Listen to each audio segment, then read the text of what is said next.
মহাপ্রভু কি করেছিল? বর্তমানে বিশ্রাম করেছিল। আর এদিকে গঙ্গা দুর্গা এরা আবার কি করেছিল? এরা দুজনে হংসা হংসীর রূপ ধারণ করে একটা পুকুরের মধ্যে নৃত্য করেছিল। এই তো দেখি মহাপ্রভুর এমন কি আগে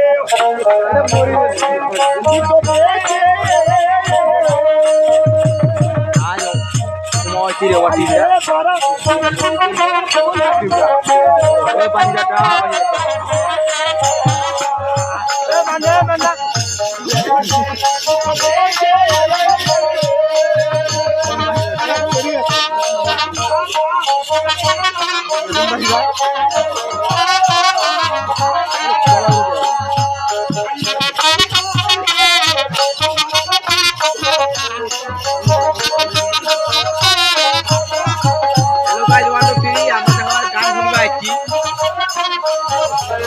gun.